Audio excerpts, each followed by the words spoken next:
I give my audience an identity. I call them action takers. I'm like people who are ready to make the next move. You don't have to ask permission for anybody. You know what you want. So I'm using this type of language in my content all the time. Oh, so God, who do you think I'm attracting? Audience. Yeah. Action takers. People don't have to ask their partner for permission. People that know what they want and they're ready to move. Because what I want to do is give them the identity of where they want to go, but I'm also giving the identity of who I want them to be in order to make an investment. That's good. That is so good. Damn. All right, let's go.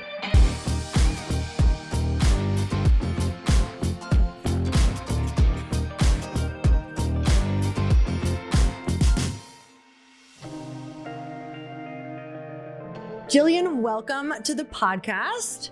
Oh my gosh, thank you so much for having me. I'm so excited to be here, so excited to be in your home studio and to be pouring into both of your guys' community today. This is so much fun because you are not only on the Earn Your Happy podcast, but we are also doing a shared episode on the Chris Harder Show with my husband as well. I'm really actually super excited because Jillian is one of the absolute top people that I know out there when it comes to not just sales, but communicating in a way that gets you what you want. And that's really what sales is, right? How do you communicate in a way that a person can receive it and take an action that you want them to take? And nobody teaches that better, especially like closing in the DMs and how to even start the conversation. And I don't know what to say. So do you have a template for me? Nobody does that better than our really good friend, Jillian. So Jillian, we're going to crush it today. We're going to talk about everything. People are going to be sales ninjas by the end of this thing. I'm obsessed. But I want to start here. I want the most basic definition from you on how you define sales and why it's important. Yeah, I think this is such a great question. Thank you for teeing the podcast up that way. Sales truly to me is the foundation of your business. If you don't understand sales, you don't understand what to do, you're not comfortable with it, you feel salesy, you feel sleazy, you feel icky, everything else that you're doing is literally not going to matter. You can build the best funnel, have the best opt-in, create the best mastermind, the best retreat. But if you cannot get people to pull out their credit cards and pay in full, it always comes to a stop. Yeah, I agree. I feel like sales this year has been tougher. Yeah. All of our friends, all of our peers, Yep. people who are way ahead of us, people who are behind us, everybody's reporting the same thing. Like, wait a minute, it feels like it's tougher to sell right now. What are you seeing and why is that? Yeah, so it's a really great question. So I think one of the biggest things right now with people saying it's an uncertain market is you first have to ask yourself, like, what are you listening to? Who are you surrounding yourself with? Because you can go on Instagram or you can go on LinkedIn or you can go on TikTok and you can see that people are still buying. So number one, like change your mindset and say like, I'm not going to be in this tough water during an uncertain market. So I wake up every single day and I like joke that I think that every single person that follows me is like Oprah and they have Oprah money and they're like ready to freaking buy. So I love that. Just like change your energy every day around it. I think that's the biggest thing. And then you have to sell differently in an uncertain market, right? People aren't just buying because they have extra cash laying around. They're buying because they really need solutions. So you have to be so clear and so concise of exactly what you're doing. Then they know that you're the solution to the problem. But like content that's a little bit more woo or doesn't really make sense or it's a little more airy and fluffy, people aren't making sales in those positions right now. I don't want to sleep on what you just said. People aren't buying because they have extra cash sitting around. People are buying because they need a solution to a problem they have. So even when there's not cash sitting, they're going to find the cash if you could actually do a good job of selling. Yeah, absolutely. And that's, I think, the biggest thing that people don't realize is people will find resources, right? You go to the mall in Scottsdale right now. You guys have friends right here around. Like everyone still has the funds. They're just choosing what to allocate it to. So you have to be the person that's showing up and being like, I absolutely help you sell. You know, I'm super fortunate. I have not really felt an uncertain market right now. And it's because I solve a problem that the market is having. So you also need to shift your message to what's happening in the market. So a lot of my messaging is like, if you're having a hard time selling in a down market, if people aren't buying as normal as they once were. So you can't use the same content and the same messaging that you always use in a different market. I love this because today we are going to break down all of the expectations around selling as far as what people think it is and how much it takes for people to convert. I think that's a huge one.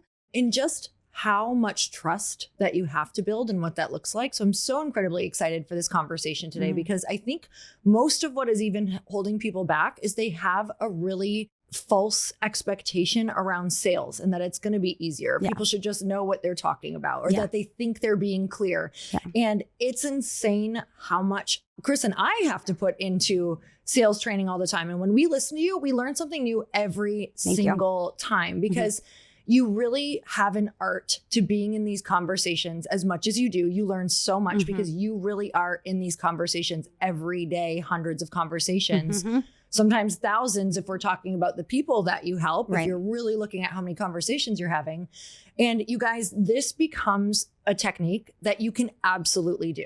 Like, I was not a born salesperson at all. And through network marketing and just different things that I learned, I really learned how to become amazing at it. So I believe anybody listening, if you're like, I'm nervous, I don't know if I can do this. Like, I feel like you are proof in the way that you speak, in the people that you have helped and taught. You are proof that anyone can do this and completely change their life through sales. And I think it's probably the most important thing that we can learn, because you can insert anything if you know how to do this. Yeah. It's so true. And I think too, like, most people when I think about sales, they're like, oh, I want a script, or I want a framework, or I have a template. Like, I have a client right now, I'm working with a one-on-one client, and she just keeps asking for scripts. She keeps asking for templates. And I'm like, this is the thing. You don't sell the same way as my extroverted Evan sells. You don't sell the same way as I do. So when I work with people, especially one-on-one, it's like, what is their zone of genius? If they're really good speaking, we try to get them on podcasts to get their message across. If they're terrible speakers, it's like, I never want them on a podcast. Go write an email, go write a blog. So you have to really look at each client that you're working with and their strong suit and be like, what's good? I don't want every one of my clients doing face-to-camera reels. Not everybody's good speaking. They're not clear and concise. So it's like, what can we do with each one specifically that also fits their personality type? Yeah. That's good. So how would you define sales for everybody listening? Yeah, I would define sales as, one, is the oxygen of your business. It's truly the foundation of everything that you do. And it is what generates cash into your business. Like, if you are right now listening to this podcast and you are struggling with sales, challenged with sales, not making sales, it's because you haven't mastered the art of doing it. And I always say too, like, if you want to get into a mastermind, or you want to get into a retreat, or you want to get into your guys' collective, like whatever that is, and you don't have the funds, sales is the number one thing you need to learn, because sales creates income in your bank account. That's like the best thing. Like, every single time I make an investment, I'm like, I can make that back. I can go create money. I can go create cash out of thin air because I'm good at sales. There's not a single business on earth that exists without sales being important to it. But if you asked, I'm just going to guess, went up the street, 10 people, I bet 7, maybe 8 would say they get the ick from sales. So explain that juxtaposition. Everybody knows you need it to have any business in the world.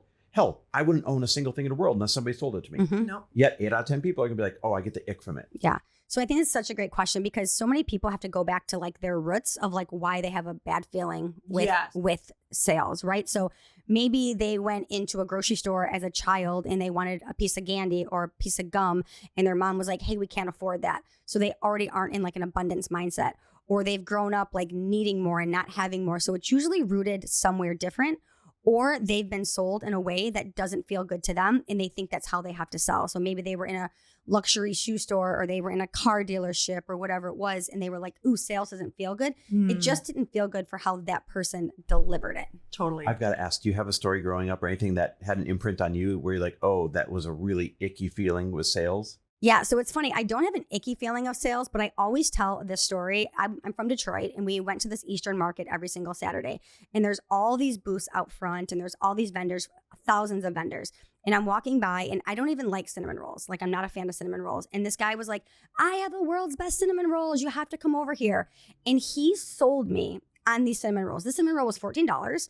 I literally bought it, and I was just remembered that, like, when you are so excited about your product and you are so obsessed with it, other people feel that energy. I bought something I didn't really want. I bought something I didn't really need, but I bought it because he was so bought in on it. And the other thing is, a lot of people love to be sold to. I love to be sold to. If I'm walking into a car dealership, or I'm walking into the mall, or I'm walking into a boutique, I want someone to sell me. Me too. I love it. I love the experience. Like, I love it. When you come across a master at their craft, I have fun with that. I like being pulled into their process and kind of dissecting it as we go through it. You know what I mean? Yeah. Plus, I would pay $100 for a cinnamon roll. I'll bring you one. Oh my God. When somebody's got the right flow and they give you space and they're there to help you with all of the details and all of your questions, it makes it a really fun, beautiful, and helpful experience. Yeah. It's such a dance, but when somebody just nails that, it's like you want to go back to them for the rest of that purchasing you know, history, whatever you're going to do. I feel like we experience this all the time with car people because you're a big car person. Yep. And I'll always just be like, no, we literally, like, we can't work with this person. Like, Yep. I need somebody who's going to give us a little space. Like, you have to really feel that out. Like, how long did that take for you to do that dance back and forth? Yeah. So my corporate career, I worked in a male-dominated industry. I worked for a food service distribution company, and I was the only female hired in our organization since 1963. Wow. So when I came into the organization, I was not one of them. I didn't look like them. I didn't act like them. I didn't feel like them. And I started to get in cars with all these veteran salesmen. Oh, wow. And I was like, I hate the way they're selling. They're so pushy. They're not asking any questions. They're like, buy my stuff. This is on sale. And I'm like, why is nobody like talking to these business owners? Why is nobody asking them what they want? So I really started to change the way in which I sold, and I skyrocketed to the top of our organization, to the point that when I left our organization 4.5 years ago, you know, I was the top sales trainer. I was doing all the sales trainings. I was leading a team of 217 men because they needed to be trained differently, because it really is about what the client needs. You know, people ask me all the time, how quickly can you guarantee me sales results? I can never guarantee you sales results because people buy when they're ready. They don't buy when you have a launch. They don't buy when you have something on sale. They buy when they're ready. So you have to be patient with people. So I have a question. Do you guys buy differently, or do you guys buy the same? Ooh, this is a great question. Okay.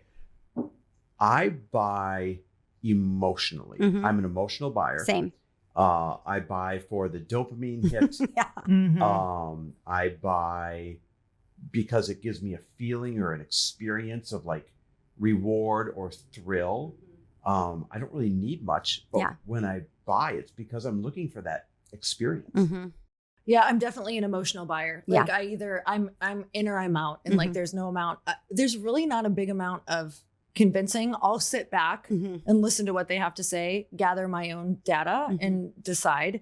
It's very rare that I'll need like a call or anything like that. It's I definitely am someone who can go gather the data. Yeah. What are you?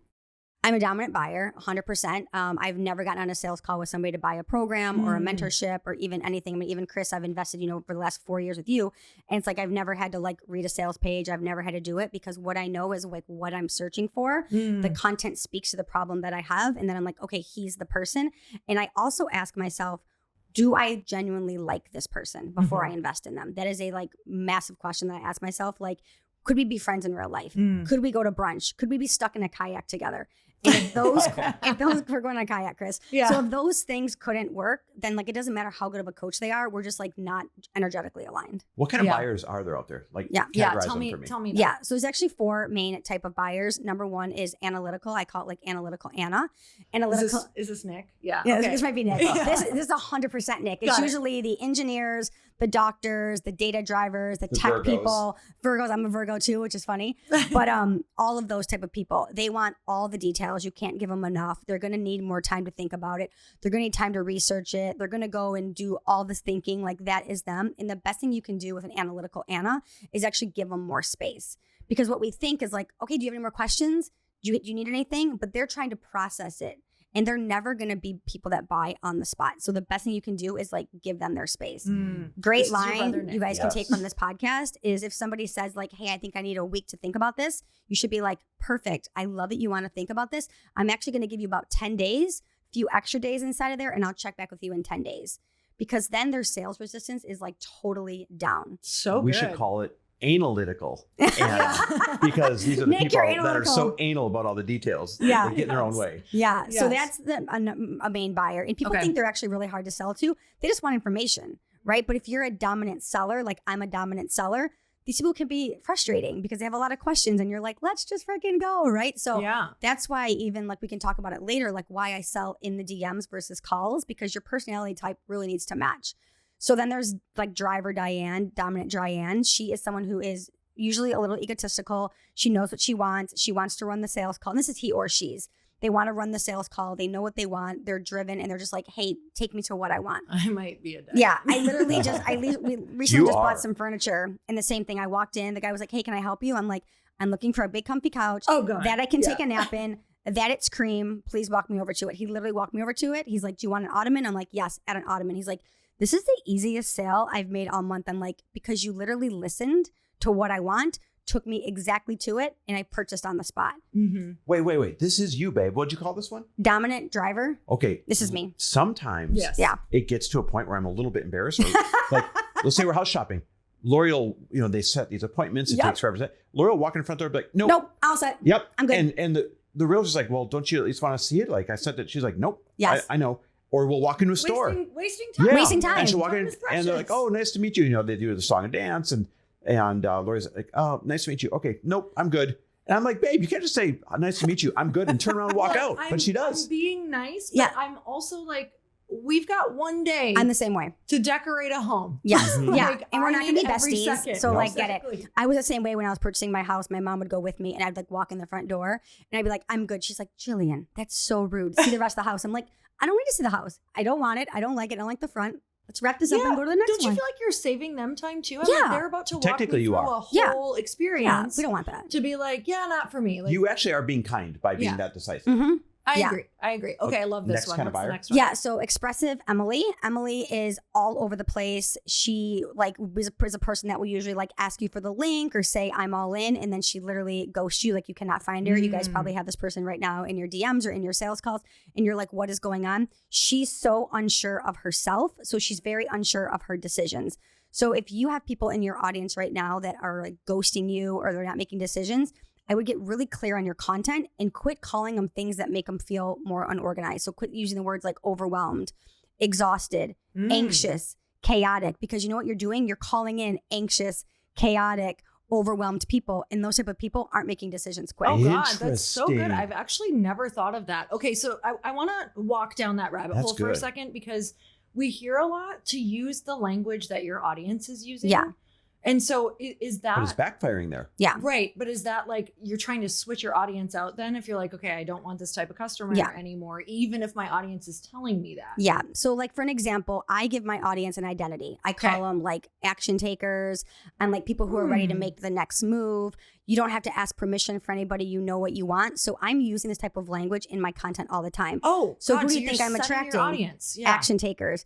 People don't have to ask their partner for permission. People that know what they want and they're ready to move. So I'm saying this all the time. What I'm never saying is if you're struggling to make sales, if you're overwhelmed in an uncertain market, because what I want to do is give them the identity of where they want to go, but I'm also giving the identity of who I want them to be in order to make an investment. That's good. That is so good. Damn. All right, let's go. So Okay. far we have analytical Anna and we have decisive dominant Lori, even though it's Diane.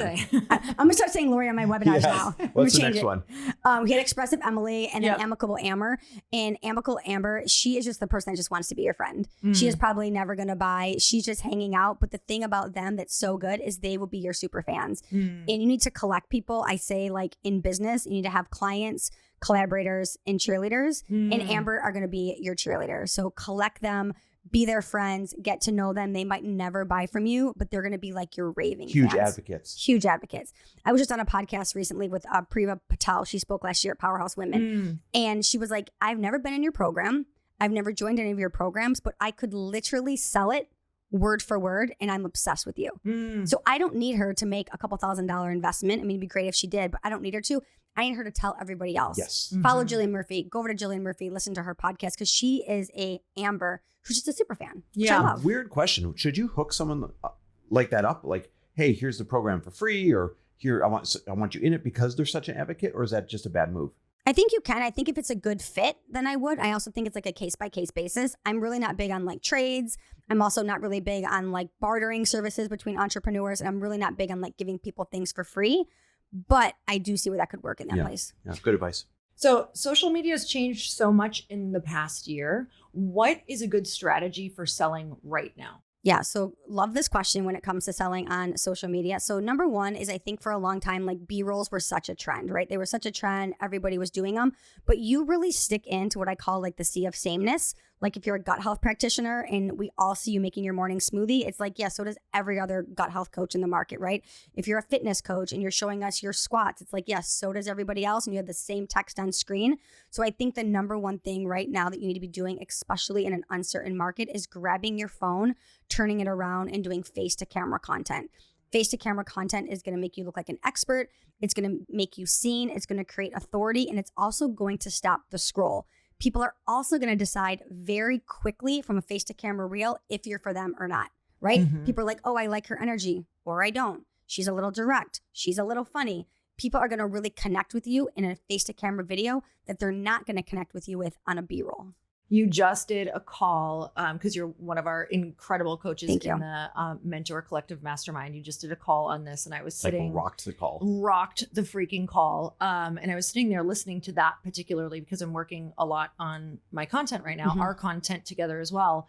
And I know that I need to be doing face to camera stuff. Mhm. So it was so much confirmation of that's right. That is why I follow a lot of people is I want to hear their thoughts. I want to know Totally. what they're thinking. I want to know how they talk. I want to hear how their relationship is, you Mhm. know, with the people in their life, with their partner. Like I want to actually contextually hear how they are in life. Yeah. And then something else that, you know, there's some people that I follow who I love face to camera. Mhm. And I know you know this, but for the listener, like creating a visual hook Mhm. with every conversation. There's a girl that I follow who I'm obsessed with.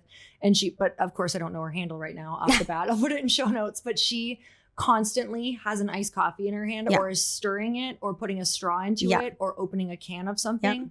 With every time that camera turns on, she has a drink in her hand and she's swirling the ice cubes and you can So is it hear like it. a trigger so you know it's her and you stop? It's literally a trigger for what's about to come, but it's that sound hook. It's that visual hook. Yeah. So if you're going to do face to camera, it's so good to have some sort of visual hook. Yeah. Or there's another one for women. Like there's a girl, it's the same girl. She Butt also to camera. has That stops Butt the to scroll camera. every time. Ass to to camera, thumb Ass to to camera camera, works. everyone, whale tail out. That one Dead. works great. I mean, you'll never be able to sell the men who are watching, No. the people who 90 start Day watching. Fiancés all day long in the inbox. Exactly. But she's always putting like bronzer with a Yeah. brush on her arm. Yeah. Like, and I sit and I watch this stupid bronzer go Yep. on every time and listen to what she has to say because of her visual hook. Yeah. My video content creator, Evan, who's actually here with us today, we actually just did a reel on this. And it was like, put on a pair of sunglasses, put on a watch, put on a ring, stir your coffee, grab somebody's attention, eat your eggs, do those things. And also people are like nosy. And it can also become a conversation starter, right? So a lot of people have difficulty starting conversations in the DMs. Like, what do I talk to people about? Like, well, if Lori is doing a face to camera and she's putting on her jewelry, it's a lot easier for me to reach out to her and be like, hey, can you send me that link? Now we're in an actual relationship in the DMs and Lori can start asking me about my business. She can start saying like, sure, I see you're an entrepreneur or you're a coach. So those little visual things actually start conversations. I put my outfit on Instagram every day. You guys, it's nothing fancy. I have a baseball hat and usually Jordan's on. It's nothing fancy, but every single day it starts conversations, right? Oh, I like how you tucked your shirt in. Where'd you get those jeans? What Jordans are those? All those things. And then now I'm already in the DMs so I can start the conversation from there. Okay, I love that. Let's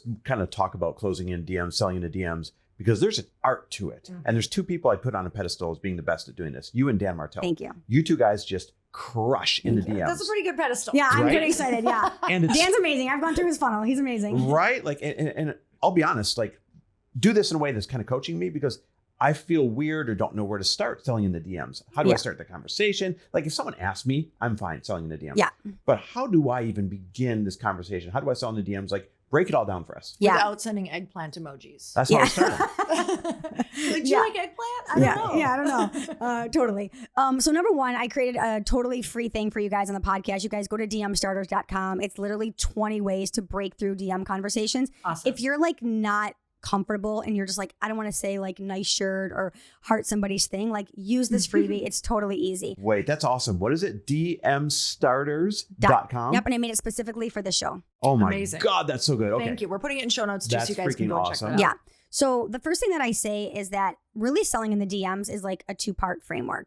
In the first part of the framework, we're going to go back to content really quick, is your content needs to be clear and concise so that people know exactly what you're doing. If you're not getting people right now reaching out to you in the DMs, people aren't asking to book a call, people aren't asking about your program, it's because they are unclear and they are unsure about what you actually do and that you can solve their problem. So I get this question on every single podcast that I'm on. How have you sold $1 million in the DMs? I don't try to sell in the DMs, but I sell through my content every day. And then your content moves people into the DMs. So the first thing is like, you got to make sure your content is right. And then the second part of this is you're actually building rapport in the DMs with things like, where'd you get your jewelry? Chris, I love your new car. I'm obsessed with your dogs, right? Because now what happens is every time you talk to someone in the DMs, Instagram's algorithm is like, oh, they like each other. We're going to keep showing our content to each other. So I will talk to people over and over and over in the DMs on random stuff that has nothing to do with sales because my content is feeding them on the backside and I'm strong in content.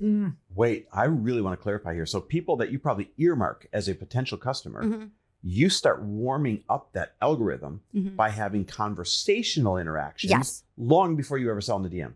Way before. I'm never asking somebody That's like, good. Tell me about your business. I see that you're in a launch. What can I help you with? I see that you're a coach. I am literally having conversations with like, where'd you get your jewelry? I'm also in Sedona. Where did you go paddleboarding recently? And I'm like building true connections. And then my content is being served to them. Now, yes, I'm having conversations with people that I know are ideal clients, right? They're coaches, they're consultants, or service-based providers. Their business is a disaster. Their Instagram's hacked. So I know that they need me, but I'm not going in as they need me. And then my content is going to keep being served up to them over and over. And they're like, you know what? I really like Jillian Murphy. We're like driving in the DM. She's actually someone who I would hang out with, go on a kayak with, brunch. And I have this problem. She's now the only and obvious choice that I would hire. Damn, that's good. Okay, give us some more do's and don'ts of selling in the DMs. Yeah. So the number one thing when it comes to DMs is most people are giving off what I call like golden retriever energy. I know you guys got dogs. We had this happen when I walked in today. So imagine like you go into the DMs and all of a sudden someone is like jumping on top of you and licking your face and they're just like all over and people are like, whoa. That's literally calm what our dogs down. did. Literally, that's what happened when I walked in today. It's amazing. Bonkers energy. We're going to call it that. We're going to change the webinar to Lori and bonkers energy. So if you're doing that right now, you need to like slow down, right? If somebody's like, hey, can you tell me about your program? Don't like word vomit 87 things. Ask them more questions. Learn about their business. So I think the first thing is like slow your roll down. Number two, when it comes to the DMs, and I love this, I actually learned this from Dan Martell, so shout out to him, is don't answer right away because you look needy. You look like you're like waiting for a sale. If somebody messages me and they're like, hey, Jillian, can you tell me a bit about working with you? I'll heart it. And then tomorrow I'll go back and be like, hey, Lori, I saw that you messaged me in the DMs. I'd love to talk about working together. Sorry, I was tied up yesterday on client calls. But if every single time someone DMs you, you're like, oh my God, let me tell you about my program. Let me tell you about what I have. Number one, I'm thinking like, why aren't they busy? Why aren't they actually on calls right now? And number two, they really need this sale. You don't like sales calls. I don't do them. So talk us through that because some people would say, oh, it's logical. Warm it up in DMs, move them to the phone, close them there. Yeah. You'll never do a A sales lot of call. people I've done teach 6 that. sales calls in 4 years. Like if someone asks you, you try to keep. Yeah, and I'll Okay, just say, let's like, talk if someone's like, hey, can I get on a sales call? I'm Yeah. like, hey, I'm totally open to do that, but why don't we chat here first in voice memo and work through everything that you have going? And then at the end of that, if you still feel you need to get on a call, you absolutely can. Oh, that's good. You That's guys, a good way this- to handle that. This goes back to content, right? There's nothing that I'm going to say or do on a sales call that people aren't getting from me already. They know my personality. They know I'm direct. They know everything about me. They know what I solve, all those things. So usually when someone has to get on a call, they're unsure and they're unclear. So the more clear and concise you can be, people are like, yeah, I know this person helps with gut health, relationships, sex, marriage, whatever it is. And then now they're the go-to person for that thing. So the more clear you can be in your actual front facing content. Yeah. Who, before you dive more into DM selling, like what types of things is DM selling for? Who is it for? Who Yeah. can all use it? Yeah. So I have used it with every niche, every single business. And I've had clients sell up to $56,000 in the DMs. I've had people sell $10,000 in the DMs, $20,000. So I want to be also very clear. When I talk about DM selling, we're not talking about a digital product. We're not talking about like a $97 offer. We are talking, I don't like to use the word high ticket, but we are talking high ticket in the DMs. It's also important to know that high ticket buyers essentially do not want to get on a call. If you guys rewind to this podcast, Lori said earlier, I'm never getting on a call with someone. Yeah, you're right. I am never getting on a call with someone. If I could literally text my therapist, I would do that. I don't want to get on a call with her. Like, I don't want to get on a call with anyone. Yeah. So it's like, we don't have time. We're busy. And then the third part of this is when people reach out to you, there's a thing that's happening, which is called leaky faucet or a bursting pipe. So let's just say I'm going to use a real life example. So about 6 weeks ago, I went into my closet, put on a pair of jeans. They didn't fit. Spiraling out of control. I'm like, oh my God, I got to lose all this weight. My life is ending, all these things. So what do? I type in weight loss coach, Arizona. This guy comes up. I send him a message. I'm like, hey, what is it like to work with you? And he's like, hey, let me send you a YouTube video. So he sends me a YouTube video on his program. The next day, he's like, did you watch the YouTube video? I'm like, I didn't have time to watch the YouTube video. He's like, hey, do you want to get a call and talk about my program? I'm like, I don't really want to get on a call. Can you just tell me what it's like to work with you? He then sends me a PDF. You guys, this guy charges $10,000. And that day that I was spiraling out of control, I had a bursting pipe. I would have spent $1 million to figure out why my jeans weren't fitting. But guess what? 2 days later, I went to the bathroom, did a little detox. The jeans are fine now. It's not that big of a deal. So now I'm just in like a leaky faucet. Like, I kind of want to lose a few pounds, but it's not like my life is ending. So you need to get people in their bursting pipe moment. If they reach out to you and they're like, hey, I'm really struggling with gut health. And you're like, hey, how's next Thursday at 2:00? Do you know how much shit's going to come up before next Thursday at 2:00? The urgency is gone. It's gone. It's literally gone. Exactly. By the way, I just realized how you describe like closing high ticket things in the DMs. Cho, the founder of Vintage Broncos, is literally closing me in the DMs. This is not I'm watching him just work. Are you going to get that vintage Bronco? Good thing I know the $300,000 Bronco in the DMs. I know the So passcode to your phone, so it we're works. just going to go delete those Shout out to conversations. Cho, buddy. Just close me. Just close me now. No. Yeah, he wants to buy. He's a dominant Close buyer. me. Yeah. Okay, so No, Cho. let's move to closing. How do you know when it's time to close? What do you say, etc.? So before I actually ever give anybody like details of my program or tell them about what it is to work with me, I always set it up and I ask this question. Does this sound like this would be beneficial for you? Because you have to get them to buy in, right? Once I hear them say, yes, I need this. Yes, I'm struggling with this. Yes, this would be so helpful. Yes, yes, yes, yes, yes. Now they've sold themselves. Because you need to remember one thing. People buy because they believe they have a problem. They don't buy because they believe you are selling the solution. So they need to believe that they have a problem. So you got to ask the right questions. That's like, hey, are you following a sales plan? Do you have anybody keeping you accountable with your meals? What are you and your husband doing for date night? Would these things be helpful? And once someone says yes, they've 100% closed themselves. And then I always say this, like after someone says yes, I'll say amazing, because I only work with people that are committed and are action takers. So let's go. So now I've just given him an identity of being an action taker and committed because I need him to take action and be committed to the link I'm about to drop. What are the most popular objections that people hear when they go to close, and how do you overcome them? Yeah. So, I mean, most people get the objection like, I can't afford it, right? Or I have to talk to my partner. Like those are two of the biggest ones. But remembering that like objections are never the objection. There's always something else deeper and you have to dial into that, right? So if somebody says, you know, hey, I can't afford it right now, I usually say something like, hey, I understand that. And I'm not here to like talk about your finances, but also let's talk about what is this costing you in your life? How is this showing up? How is it costing you your relationship, your family, all those things, right? So let's just go back to the fitness guy. If he would have asked me that question that day, I would have been like, well, you know what? It ruined my entire day. It ruined my entire weekend. So I'm willing to solve this problem today. So you have to ask better questions. And then when people usually say, I have to talk to my partner, one of the best things you can say when someone has said, I have to talk to my partner is your husband or wife, I always say partner because we're in, new times, guys. So say partner, a little sales tip for you. Does your partner aware of what the struggle is? Yes, he's super aware of it. He knows that I'm crying in my closet. I want to lose the belly fat. I'm in perimenopause. I can't grow my business, whatever it is. And then you say, do you think he wouldn't be supportive of you making a decision and taking action? Whoa. So that's what they're going to say, right? And then they're going to say, yeah, I think they'd probably be supportive. And then I usually say this, wouldn't it feel good to go to him and tell him that you found a solution and you're going to stop complaining versus going back and asking for more permission and being in the same rabbit hole? That is way more elegant than me. You heard it here first. Is your partner an unsupportive asshole? Yes. Well, are you? Or are you going to let me buy that Bronco? Are you or not? Oh, shit. Yeah. Joe's getting the Bronco. Okay. Do you want an empowered husband that made a empowering decision on his own? Or are you going to be that bitch? I can't feed in. Literally done right now. Because you're trapped. Okay, so I want to know for everyone's expectation, because with sales, there's so many people. I was just reading a bunch of stats on it, and it says, I think it's 80% of people stop after they get the first rejection. It's like over 80% of people stop. It's literally wild. You guys, when you get your first objection, I always say like, let's freaking go. This is when like the party starts. Like this is when you get to really dive in, see why they're saying no, all of those things. And you have to remember, this is like the thing that I tell myself every single time.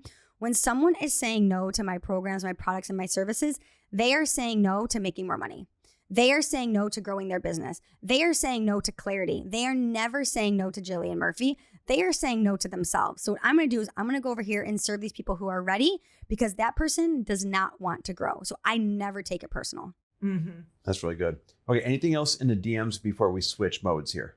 I think the DMs we covered the DMs pretty good. Yeah. Okay. So here's what I want to do. I want to take these frameworks you talked about. Yeah. And I want to apply it to a real life client. Amazing. So you don't have to name names. Sure. But would you walk us through play by play? Yeah. How a client came to you with a problem or what their challenge was, and what you guys did play by play and what the results were. Yeah. I'm actually going to share 2 of them. So Great. the first one, because one's in the DMs and one's actually on sales call. So it'll be beneficial for your audience. So the first one was somebody who was actually in the elite level mastermind with me last year. And she was so burnt out because she was doing a ton of sales calls. She was selling about an $8,000 offer. You guys, she already had like a 7-figure business. So she was a rock star selling. But what she was missing out on, what she told me, was like time with her kiddos. You know, she was like, I'm on all these calls. I'm sitting on all these calls. I became an entrepreneur. I'm sitting in my beautiful office, but yet I'm missing out on life. And I said to her, what if you were able to close sales while you're walking on the beach, while you're in the bathtub at night, while you're in the school pickup line? You never had to get on a Zoom call again. And she was very hesitant to it because she didn't believe she could do it because she had done this for so long. She was also spending close to $50,000 to $70,000 a month in ads, right? My God. So a ton of money in ads, and they weren't converting at that time. So the number one thing we did was we cleaned up her content, because she had a lot of like influencer content, right? She was like pretty and putting out all the stuff and like her kids and her husband, but like, what do you actually solve? Right. Like, let's be so clear that when you come to this person, this is the result that you're going to get. So we instantly cleaned up her content.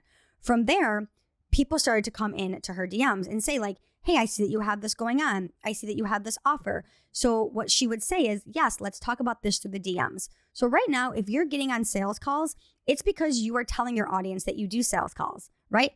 I never say to my audience, let's get on a call. I say to my audience, my DMs are open. Let's have a conversation. Let's begin right here. So if you want to stop doing sales calls, decide today and never offer them again. And it's just not an option in your business. So she shut sales calls off for 30 days. We went through her framework. I gave her some language of what to use. Again, she was already really personable. She was already good in sales. So we started moving people to her DMs, and she closed $108,000 cash, not contracted, cash in her DMs in about 32 days of working together. Dang. Wow. Let's use that example for 1 minute, because I know you said you have a second Yeah. one. Mm-hmm. You've been in our elite level mastermind for, is it 4 years now? 4 years, yeah. 4 years. So you know what the program's like. You know the cost of the program. Yeah. Like for context for anyone listening, it's call it 40 to 50 grand.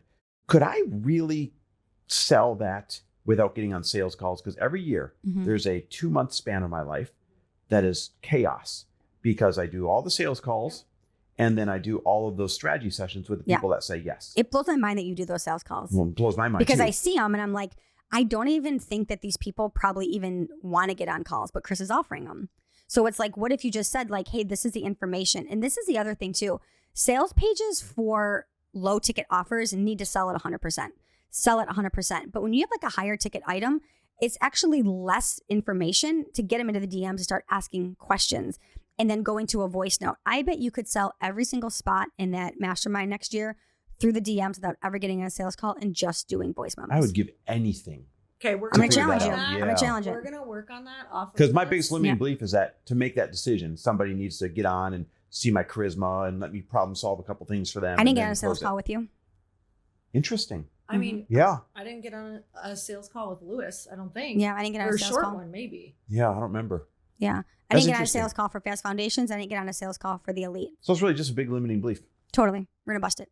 Interesting. All right, all of you listening, they're going to join Elite. Get in my DMs. Yeah. I'm not getting on the phone. DM us. And you guys, it's literally the best program ever. So get your life together. Oh my and get God, in you're I that. the mean, best. it's life changing. It It is. is life changing. So hopefully we can figure that out for you, so you can spend more time for the people in it Yep. instead of selling it. Yeah. So let's go to your second example. Yeah. Of a So the client. second example was also somebody who was in the elite level mastermind. So I also want to preface this too. A lot of people think that they can't help people that are farther along than them. I want to be very clear. Both of these clients that hired me were making more money than me, had businesses that were way That's more so put together than me. Like my business probably looks like a shit show compared to theirs, but I had a skill that they needed. So it's also a limiting belief that like, hey, I can only help entrepreneurs to 6 figures if you've made 6 figures. I can only help businesses that are at $1 million if you've made $1 million. A ton of my clients, you guys, make more money than me, but I have a skill set that they want. So this particular client example, she had about a $30,000 item. So she thought that she had to be getting on sales calls, and she really loves sales calls. Her energy is beautiful and she's magnetic and she loves sales calls. But what was happening is every single sales call, they weren't buying. And I can usually always tell that there's a pattern once I go in and audit it. So something that I do for clients is I'll go in and I'll watch their sales calls. It took me, she sent me 7 sales calls. It took me 3 sales calls to be like 100%, this is the problem and we need to fix it. So I gave her, because she did want scripts, I gave her a little bit more of a script, a little bit more of a framework that she could follow because she's a little bit more all over the place. So I gave her some more structure. 7 days after working, she closed a $30,000 sale. Now she did do it on a sales call, but it was so much more clean. It was so much more clear. And there wasn't all this back and forth follow-up. She was so clear and concise of exactly what she delivered. And you guys, usually it's the language that you're working. If you're using things like, you know, I'm going to magically transform you, or I'm going to take you into your next level. Like, people have no idea what that means. You got to be so clear, especially for like 30 or 40, 50 grand. Like, what does that actually mean? Yeah. That's true. Like, I'm going to help you get organized in a week, or like very specific information. Yeah. So even like for this client specifically, we got really clear of like what her clients were saying, because I was watching them on the sales calls. And then even her content got so much more clear, because instead of saying like, hey, I'm going to help you up level your style, or I'm going to help you, you know, become your next level you and your style, it was like, are you a sausage right now in your jeans because you're buying clothes that don't fit? Because you think when you buy clothes that fit, it actually makes you look skinnier. But let me actually fix the problem. Like, she got so specific, and her content is so much more clear and a little more direct. So people are like, yes, this is me. I thought you said, is that a sausage in your jeans?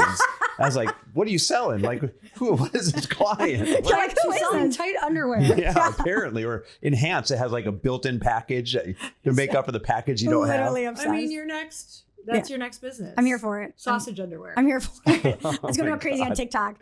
And we're going to make a TikTok reel later on that. If people are hearing this and they're like, okay, how do I become a client, or what type of clients does she take? Because I'm hearing all these $40,000, $50,000 stories. Yeah. Who are your ideal clients? Yeah. So I love this question. I work with any entrepreneur. If you are like a 9-to-5er who has an idea and you want to get going, we're going to work together and we're going to get going. We're going to build the foundation of your business. The main things that I work with people on, because it's funny because people hire me for sales, but it's interesting. Like 90% of what I do is actually not sales. It's your messaging. It's your marketing. It's your offers. It's your pricing. We're going to clean up so much. And I love to work with beginners because I'm going to help them before they get into the muck. So that's like client number 1. Client number 2 that I love working with is like, they already have a product. It's already selling. Maybe they're making 10K months, 20K months, 50K months, whatever. But now we want to pour gasoline on that. And how can we take that to the next level? Usually there's something in your sales process. And then the third are like brick and mortars, right? Service-based providers that I work with. So like gyms, construction companies, aesthetics, med spas, that they need someone to come in and actually work with their entire team and help them get products in people's bags or book more appointments. So things like that is kind of like the third client that I work with. You said something I want to make sure people caught in there. You're not necessarily teaching them, here's what you say to sell. No. I mean, I'm sure that's part of it.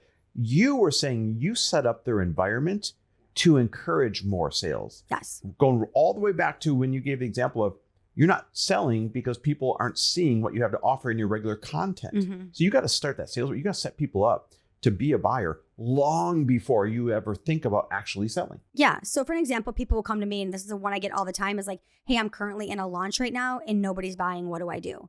Too late. Okay, well, let's go back. You have no ideal buyers. You haven't warmed them up. You haven't had a conversion event. I have no idea what your content is because you have like a Bible verse and a cat and a B-roll. So like nothing is making sense. And then you're wondering why like no one's coming into your launch. Like, there's so many things that actually have to happen, and organic lead generation is one of the things that I think everybody needs to be doing, because if you have enough conversations, you're going to have enough conversions. I'm talking to hundreds of people a week, you guys, hundreds. So if you're talking to 2 or 3 or 10, you got to pour fire on that pipeline. That's a good wake-up call. How has AI changed sales, or how is it changing sales? Yeah, so this is a really great question, and I get this question a lot. We actually don't really use AI in our business at all. I'm sure my team uses it in the back of the house, but we personally don't use it. I'm not using it for like any automations. I'm not using it to create like a bot yet. I think it's also very cool though. I think it could definitely be like an Ask Jillian Anything kind of bot. So I think that there's stuff coming for sure. But in my specific business, we're actually not using much of AI yet. But I will tell you, I love your guys' clones. I ask Lori all kinds of questions. Oh, really? I do, That's amazing. Yeah, I ask I all hope kinds of- I'm giving you good advice. Yeah, you do. Okay, and it also was like so real. Like it literally feels like I'm like talking to. I asked the podcast question recently, and it was like, yeah, me and my bestie Lindsay, and I'm like, yeah, this is like so cute. That's awesome. Yeah, I can see how AI could be so incredibly awesome for you though, Yeah. because as people are going through the process, it would be so cool for me to be able to go, Jillian, look at my content. Like, Mhm. here's what I have out. Oh, What like would a you clone. tweak it? Yeah. yeah. That's all I can think about because I'm like, well, I would love to have you in my pocket right now as I'm literally trying to figure out all of my content. Mhm. So Yeah. That's interesting. Somebody could literally be like, okay, Jillian, the clone, like I have this mastermind to sell. Let's start from the top. What should I be doing? How should I charge? What should I be saying? Can you write me a script? And your clone would like do all that. Yeah. I'll saying get That would be Paul on that. super cool. Yeah. Yeah. That'd be awesome. But for now, For now. Jillian does this in real life. Yeah. With your program. So tell us what that looks like as well. Yeah. fully. So I have a program. I've been selling it for about 2 years. It's called Infinity. I'm literally obsessed with it. It's really good, by the way. Thank you. Chris has been a speaker at it a few times, and it really is getting down to like the main core things of business. What I was seeing in my industry specifically is people were joining lots of courses, lots of masterminds, lots of retreats, whatever, but sales was never being taught. So they were coming to me with great sales pages, great landing pages, great funnels, great webinars, all these things, but they didn't know how to actually get people to pull out their credit cards. So what I really do in this program, I say like, I actually don't teach a lot. I actually unteach a lot of like what you've been doing that probably isn't correct. And then I'm going to actually be like hands-on in your business. It's also a really great community where you can like, do market research or you can get clients out of it. It's also open for both men and women. We have people in there that have never had a client. We have people in there that have crossed the 7-figure mark. And it's really the same problems that they all have. It's a great group. Do you have a favorite success story out of there? Yeah, so I actually have a really great success story. I had this guy, Dustin. I can share Dustin's name. So I had this guy, Dustin, that came to me. And he was actually the first client that ever came to me that I had no idea what he did. Like, he told me what he did, and I was like, I actually don't know what that is. So he sold hounds gear for houndsmen. Wait, what's Oh, hounds gear for interesting. houndsmen? Like So, hunters? Like, the dogs? like the dogs that hunt, the houndsmen. Oh, yeah. Yeah, he sold the gear for them. So like GPSs, trackers, leashes, collars, and I guess it's like a really big business. And I actually use him as a case study inside of my webinar. And he had been in business for 4 years, and the most he had ever made was $18,000 in 1 year. He came to me and I was like, where do you think your audience is at? Where do you consume hounds content? The kennel. And he was like, TikTok. So we put all of his stuff from Instagram onto TikTok. He basically blew up overnight, like close to 70,000 people overnight. His Whoa. second month of working with me, he hit $22,000. And I want to remind you guys, he's selling like a product that's a couple $100s. Wow. So think about the volume that he had to sell. And then exactly what Lori said was he started to get into the market. He started to go to these conventions. He started to go to like stores. He started to go to like all these things and get in person. And his business has absolutely blown up. Like, it's incredible. That's awesome. But by the way, you mentioned TikTok. Is it better to sell on TikTok or Instagram right now? Oh my God. I hate TikTok right now, but I'm on it. I actually just did a reel on this, but I also think like when you move to a new platform, it almost humbles you to be a beginner again. Oh my right? God, So it's I'm on so TikTok, hard. you guys. I have 200 followers. Nobody's paying attention to my stuff. Same. And I'm like, why am I even on here? I can go to Instagram and talk to all my friends. But it reminds me of what my clients are going through right now. Yeah. That's good. And it really kind of humbles me to like, okay, what would I tell them to keep doing? Keep going. People are listening. You don't even know that they're there yet. So that's the thing. I do believe that TikTok is a growth platform and Instagram is a nurture platform. So anyone that you're getting on TikTok, they're most likely not going to be buying, but they're going to be consuming. So the best thing you can do is take them from TikTok over to Instagram, because Instagram is more of a nurture platform, not a growth platform. That makes sense. Yeah. All right. Well, listen, we covered everything. Such a great show. This is insane. But I actually want to take this time to give you some recognition. I have watched you come so incredibly far from the person that left corporate America and said, fuck it, I'm just going to teach people how to sell on my own, and ramp up so quickly and do it. I know you were probably scared behind the scenes, but do it with such courage and such tenacity Thank you. and such ambition and zero excuses. Mhm. And I've watched you transform into this absolute dangerous ninja now. That is so cool to see. And I want people to understand it's because you do the work. She does the work. Like what people don't understand is you're doing 300 webinars you're committed to this year 300 webinars. to become an expert at Yeah. selling in webinars. Mhm. That level of commitment, Mhm. most people would never even think to commit to. Yeah. They would just say, oh, I'm going to try it a few times. Oh, it didn't work Yeah. out. And it's grueling, you guys. It's grueling. It's grueling. Mhm. And you are willing to step up and take the reps and take the punches Mhm. over and over and over again. And it's why now you've got this incredibly successful brand and business and everything else. And so if anybody out there is wondering, like, can you really Mhm. leave corporate America or Mhm. can you really leave what you're doing right now and follow your dream or create a brand out of the blue and make 7 figures and do all this stuff? The answer is hell yes. And you're Yeah. the one that's showing them how to do it. Thank you. Mhm. I appreciate that so much. I really do. And I just want to say too, like, I've done it so simple. You guys, I Yeah. don't have a Mm. website. People are blown away by that. I don't have sales pages. I don't have fancy funnels. I have one team member that works his ass off. Like, you don't need a lot of things. You need 3 things. You need people to talk to, a way to convert them, and a way to close them. And Yes. that's all I do every single day. My business is not here to entertain me. I'm not here to like do shiny object syndrome. It's like, I'm going to put my head down and get to work.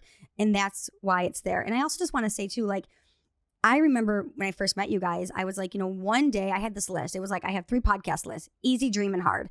And Lori's podcast was a dream podcast to be on. So if you're listening to this right now, know that like, it doesn't happen overnight. It takes time, right? It took time. I had to become someone different. I would have never been able to hold the level of conversation today that I had 2 years ago or even 3 years ago. So know that everything is happening in the right time, your growth, your expansion, and all of your opportunities. Oh, what a cool moment. I love that. I love hearing that because, right now in this moment, I'm sitting here thinking, wow, this podcast is going to fucking crush. Yep. Thank you. And like, I could have had you on earlier Mhm. and I'm sure it would have been a good podcast. But if we just waited a little longer, Yeah. it'll be something that everyone is sharing. Yeah. And it's like, it's first impressions matter. Totally. And so, there's reasons Chris and I have not been invited on certain podcasts. Mhm. Like, we're not there yet, or we're not clear on what we're offering. Like, there's low hanging fruit that you guys are listening to right now. Mhm. And I think all of us know in our gut what that is, Yeah. just like you probably knew Yeah. before. Like, okay, I need to be, putting in more reps. Okay, I need to be a lot more clear on my messaging. Okay, I really need to be that person who delivers on this. Mhm. And so if you guys are listening, you just listen to Jillian and how concise she was and how she could answer every question like that and how she truly is a master in sales. When you get to that level, that's when those opportunities, they're literally just going to come to you because you're going to stand out. Like, no matter what, if you would have asked or not, I don't even know how it was all set up. We may have reached out to you. Like, people will start even reaching out to you because you're going to be so noticeable Thank you. in the Amen. industry. Thank you. Amen. Chris gave me a great compliment one time. He was like, you've just become unignorable. And you Yeah. guys Yes. and you guys, that's what it takes. Like, Mhm. just be so good at what you do, put your head down, and people will notice. People are watching you right now. You don't even realize it. What a Mhm. great piece of advice. Mm-hmm. Like, become unignorable. Yep. Mhm. Do whatever the hell it takes so that people can't ignore you. Yeah. Yeah, people can ignore them doing 300 webinars right now. Nope. Like, my peers are coming to them. They're watching them. They're like watching the race. It's like, I'm unignorable in the journey in which I'm on. So it's really great to follow. Damn, you're a superstar. Okay, Thank you guys love so it. much for having me. Mike, can you just throw that mic Yeah, down just on chuck Mic it across the drop. room. It's like on a pedestal, but if she could like Axl Rose it onto the ground for me. On that Bonkers and would be- Bananas? Yeah. Exactly. Well, you're a superstar. Thank you. And we just absolutely love that you've become a great friend. And I love watching you thrive. I love And your fashion. thank you. Upgrades. Love your This is fashion. amazing. And just thank you for being in our lives. It Thank you means a so lot. much. I appreciate both of you. All right, you guys, we're so grateful for you. And until next time, earn your happy and also tune into the Chris Harder Show. Every day. Yeah, every Also, check day. out that Chris show too. Yeah, that guy over here is fine.